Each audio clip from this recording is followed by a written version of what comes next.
Buenas noches, soy Antonella Vargas y estamos en Equipo de Investigación. En el programa de hoy conoceremos la apasionante historia del golpe de Estado en Chile en 1973. Comenzamos. ¿Qué conocemos sobre el poder en aquellos años en Chile? ¿Qué mejor que Martina Espinoza, una gran historiadora de Chile, para contarnos todo lo que sabe acerca del tema? Martina, te escuchamos. Sí, hola, soy Martina Espinoza y hoy voy a hablar del contexto histórico del poder del golpe de Estado en Chile el 11 de septiembre de 1973. El golpe de Estado en Chile fue una acción militar para derrocar al presidente socialista Salvador Allende y al gobierno izquierdista de la Unidad Popular, el cual era una república presidencial. La crisis económica de Chile en 1973 fue un fuerte colapso económico generado tanto por factores exógenos como endógenos, que se vivió durante el gobierno de Salvador Allende. Fue uno de los catalizadores de la crisis política que vivió el país durante el gobierno de la Unidad Popular y, asimismo, es uno de los aspectos más relevantes para justificar el golpe de Estado de este año. Esta crisis económica se manifestó en una inflación de 3 dígitos. Los cálculos contemporáneos estiman que llegó al 606%, la más alta en la historia de Chile. El gobierno tomó varias medidas, las cuales fueron que controlaron parcialmente el comercio exterior, se fijaron los precios en los mercados minoristas, se expropiaron tierras con indemnización, se estabilizó el transporte y se nacionalizaron tanto el cobre como las telecomunicaciones.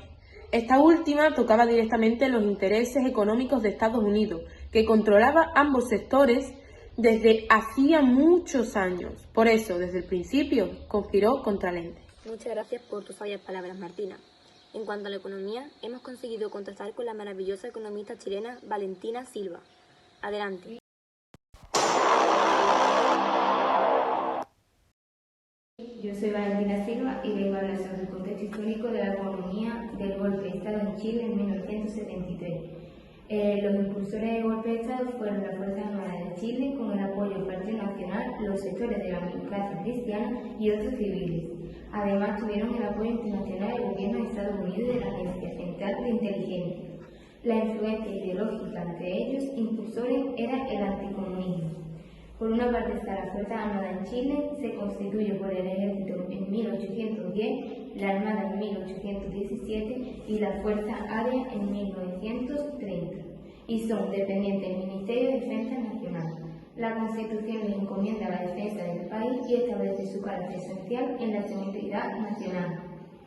Por otra parte está el Partido Nacional, fue un partido político chileno de derecha existente entre 1966 y 1994, surgido producto de la función de los partidos liberal, Conservador Unido y Acción Nacional.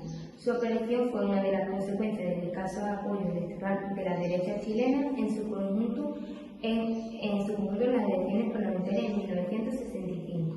Por otra parte está el Partido Demócrata Cristiano, llamado también Democracia Cristiana, que fue fundado el 28 de julio de 1957, de la unificación de diversos grupos socialcristianos. Participa en su creación la Falange Nacional y el Partido Conservador Social Cristiano, grupo escindido del Partido Conservador y que formaban la Federación Social Cristiana.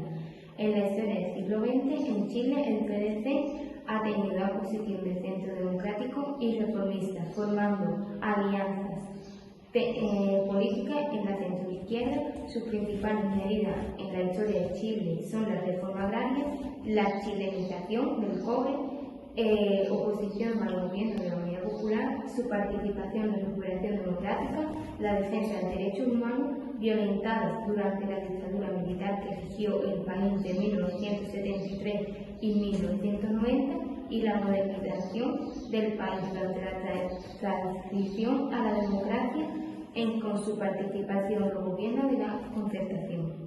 Por otra parte está el gobierno federal de los Estados Unidos, una república constitucional de América del Norte, compuesta por 50 estados, un distrito federal, Washington, la capital nacional y varios territorios. Está constituido bajo la teoría de separación de poderes. También está la Agencia Central de Inteligencia, que es la principal gobierno federal de los Estados Unidos, La CIA desempeña tres actividades principales por las que tradicionalmente se han distinguido. Son recopilar información sobre el gobierno extranjero, corporaciones e individuos, analizar esa información junto a los otros datos recogidos por sus amigas hermanas y proporcionar una evolución sobre la inteligencia para la seguridad nacional para que así Estados Unidos enfoque correctamente sus políticas. Después también el golpe de Estado se hizo para derrocar al presidente socialista Salvador Allende y al gobierno izquierdista de la Unidad Popular. Salvador Allende asumió en 1970 como presidente de Chile, siendo el primer político de orientación marxista en el mundo que accedió al poder a través de elecciones generales en un Estado de Derecho.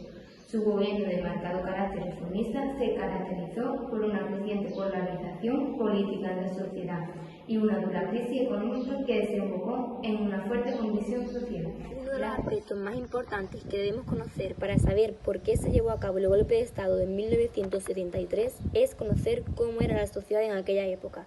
Para ello, tenemos hoy con nosotros al gran sociólogo chileno, Gaspar Sepúlveda. Hola, buenas.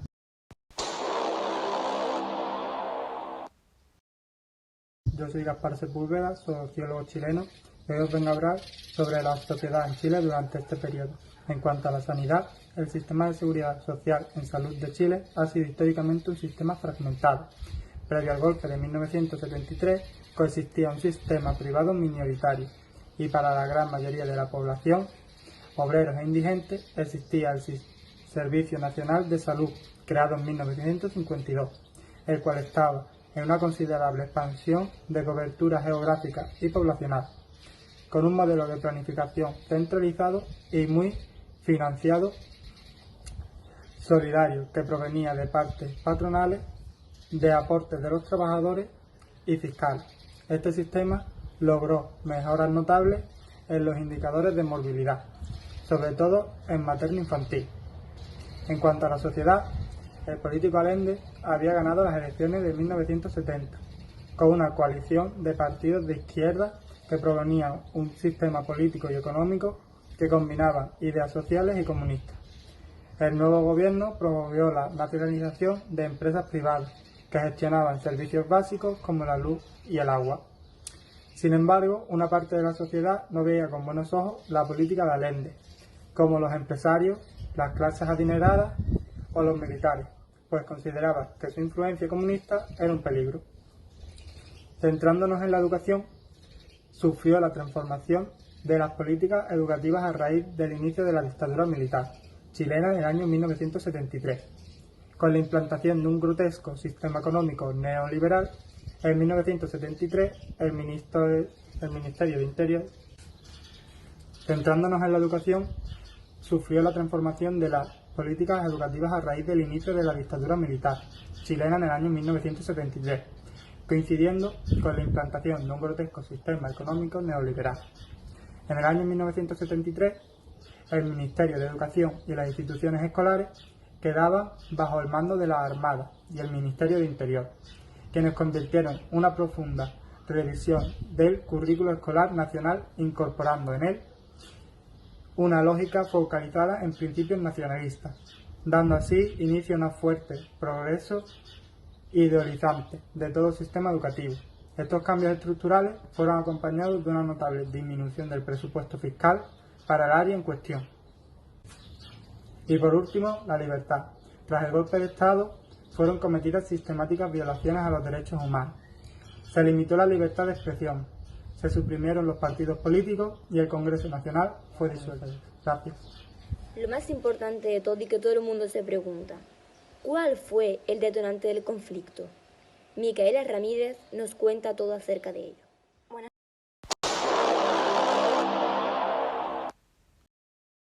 noches, Antonella Vargas. Vengo a explicaros un poquito cuáles fueron los principales detonantes del conflicto. Bueno, pues el principal detonante del golpe de Estado en Chile en 1973 fue la llamada Guerra Fría, en la cual influyó la crisis política, social y económica del gobierno de Salvador Allende. La Guerra Fría fue un enfrentamiento político, económico, social, militar e informativo que fue iniciado tras finalizar la Segunda Guerra Mundial entre el bloque occidental capitalista liderado por los Estados Unidos y el bloque del Este, oriental comunista, liderado por la Unión Soviética. Su origen se suele situar entre 1945 y 1947, durante las tensiones de la posguerra, y se prolongó hasta la disolución de la Unión Soviética. Así, en relación a la llamada Guerra Fría, tanto Estados Unidos como la Unión Soviética influyeron en las elecciones de 1970 en Chile. Allende realizó un pedido personal de dinero a la Unión Soviética a través de su contacto personal, el oficial de la KGB Sviatoslav Kuznetsov, quien urgentemente viajó a Chile desde México para ayudar a Allende. Según estas publicaciones, la partida original de dinero para las elecciones a través de la KGB fue de $400.000 y un subsidio personal adicional de dinero de unos $50.000 directo a Allende. Luego de las elecciones, el director de la KGB, Yuri Andropov, obtuvo un permiso de dinero adicional y otros recursos del Comité Central del CPSU para asegurar la victoria de Allende en el Congreso.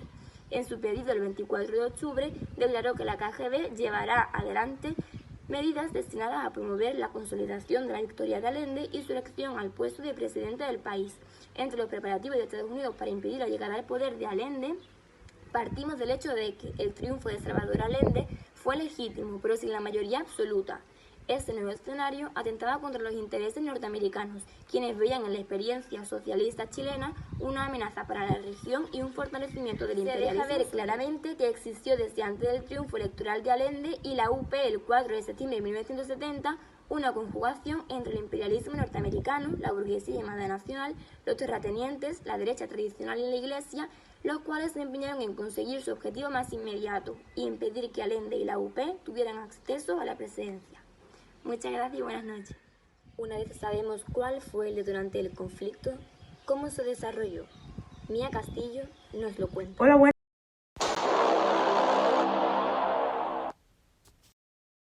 Soy Mía Castillo y hoy voy a hablar del desarrollo del conflicto. En la madrugada del 11 de septiembre, los barcos de la Armada regresaron a Valparaíso. Unos pocos cañonazos bastaron para ocupar las calles del puerto, la intendencia y los centros de comunicación. Hubo un bombardeo en el Palacio de la Moneda, que se desarrolló de la siguiente manera. El presidente Allende había llegado al Palacio de la Moneda, acompañado de su guardia, a las 7:30 de la mañana. En los alrededores del palacio ya se apostaban tropas rebeldes. En su primera locución por radio, Allende informó al país del levantamiento. 15 minutos más tarde, las radios de oposición transmitieron la primera proclama de las Fuerzas Armadas. Después de tratar de comunicarse con los jefes del ejército, Allende tuvo claro que 3 cuerpos estaban conjurados en el golpe. Entonces empezaron a sentirse los primeros disparos entre golpistas y francotiradores en los edificios públicos. A las 9:20, Allende habló por última vez a través de Radio Magallanes, donde se despidió del pueblo chileno con emotivas palabras. Los tanques comenzaron a disparar contra la Moneda. Allende rechazó el ofrecimiento de un avión para partir al exilio. Alrededor de las 11, un grupo de mujeres y funcionarios abandonaron el palacio. A las 12, 4 aviones arrojaron más de 20 bombas explosivas sobre el viejo edificio. Este ataque a la Moneda constituyó la acción militar más emblemática del golpe, ya que las bombas destruyeron el interior, pero no la fachada. Todavía se desconoce la identidad de los 4 pilotos de los Hawker Hunter que participaron en esta operación. El pacto de silencio entre pilotos y mandos de la Fuerza Aérea Chilena perdura y los intentos recientes de la justicia por esclarecerlo han sido infructuosos. Voy a continuar hablando de la muerte de Allende. El presidente resistió a los ataques aéreos y terrestres, hasta que efectivos militares decidieron entrar en el edificio por una puerta lateral. La Guardia de Carabineros ya se había pasado a los golpistas. Cuando los militares ocuparon la planta baja, Allende instó a sus colaboradores a rendirse. Oscar Soto, médico del mandatario, escuchó una ráfaga de metralleta y no volvió a ver a Allende. Roberto Sánchez, colaborador del presidente, entró en el salón donde estaba el cuerpo de Allende con un fusil dirigido a la mandíbula. En aquel entonces hubo muchas versiones sobre su muerte.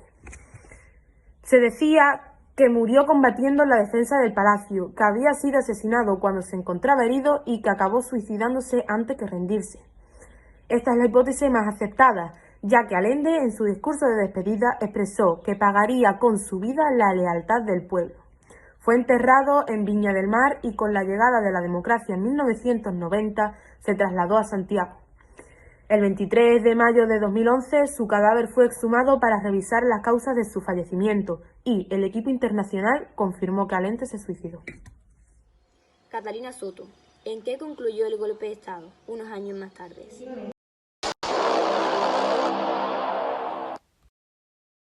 Soy Catalina Soto y vengo a hablar del desarrollo del conflicto ejemplo en el mundo actual. La última víctima ilustre de aquel luctuoso septiembre chileno fue el laureado poeta Pablo Neruda. Falleció el día 23. El funeral se convirtió en la primera manifestación contra la Junta Militar.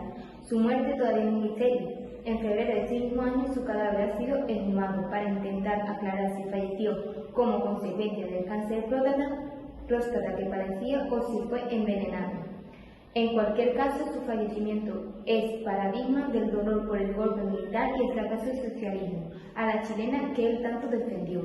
La República Presidencial de Salvador Allende, tras el golpe de Estado del 11 de septiembre de 1973, pasó a ser una junta de gobierno liderada por Augusto Pinochet, lo cual fue una dictadura militar. Augusto José Ramón Pinochet Ugarte fue un militar y político chileno, dictador de su país en el periodo comprendido entre 1973 y 1990.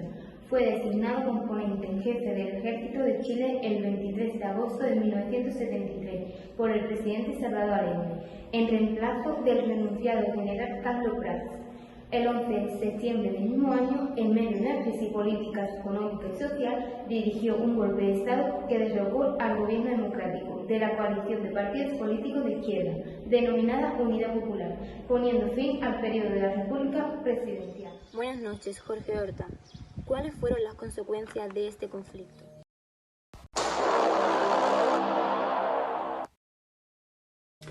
Hola, soy Jorge Horta, historiador chileno, y hoy os vengo a hablar sobre el desenlace del golpe de Estado en Chile en 1973. Las consecuencias de este conflicto se dividieron en dos grupos, las inmediatas y las generales. Las consecuencias inmediatas fueron declaración del toque de queda en todo el territorio nacional a partir de las 3 de la tarde en septiembre de 1973. Se permitía a todos los civiles abandonar el centro de las ciudades y dirigirse a sus casas. En Santiago, inmediatamente, las instalaciones de las radios, Portales, Magallanes y Corporación fueron silenciadas y sus operadores, locutores y directores fueron detenidos a las 1:30 y llevados al Banco del Estado de Chile. Los diarios Clarín, El Siglo y otros fueron halladas y sus prensas destruidas. En las zonas rurales se detuvieron a muchos dirigentes de la reforma agraria. Muchos fueron ejecutados en lugar de detenidos.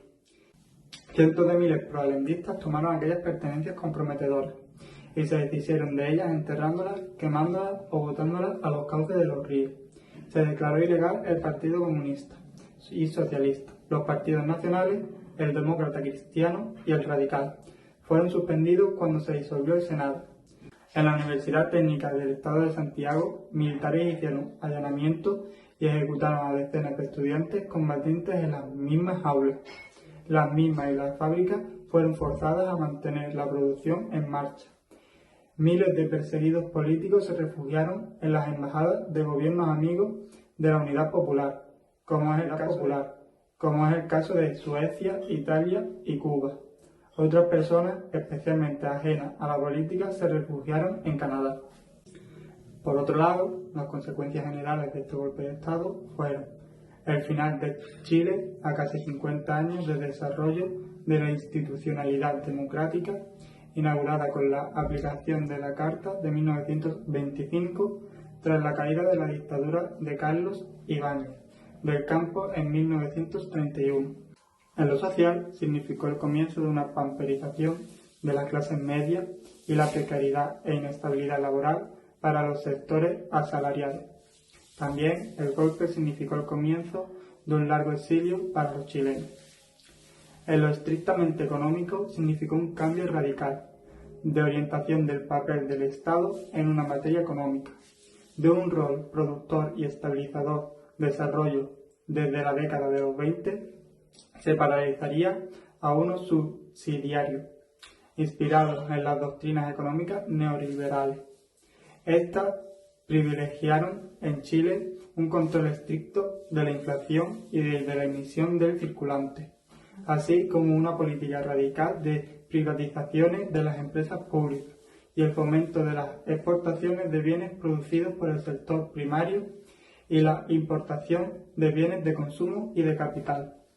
En lo cultural, el golpe significó el comienzo del llamado apagón cultural, caracterizado por la represión y la autorrepresión de ciertas manifestaciones culturales consideradas contrarias a la línea de la dictadura militar. 10 años después, en 1983, la economía quedó así. El PIB era de un 16,4%. El IPC de un peso en 1983, ahora mismo, en 2020, sería de un 18,96 pesos. La inflación era de un 27,36%. La renta per cápita era de unos 1.709,44 dólares y el déficit en cuenta corriente era de un 9,6%. Aquí el programa de hoy. Nosotros cuatro consideramos que Allende cometió numerosos errores durante su mandato, aunque muchos de ellos fueron involuntarios. Aún así, cuando llegó el momento de su muerte, prefirió salvar la vida de los suyos antes que la de él mismo. Por otra parte, estamos en contra de que se pusieran restricciones a la libertad de expresión, pues cada cual era libre de expresar sus pensamientos en cada momento de forma abierta. Además, tras el golpe de Estado tuvo lugar una gran crisis tanto política, económica y social. Por último, defendemos que no era necesario llevar a cabo un golpe de Estado, el cual se llevó por delante la vida de numerosas personas inocentes para exponer determinados ideales. Lo mismo se podría haber hecho de forma pacífica.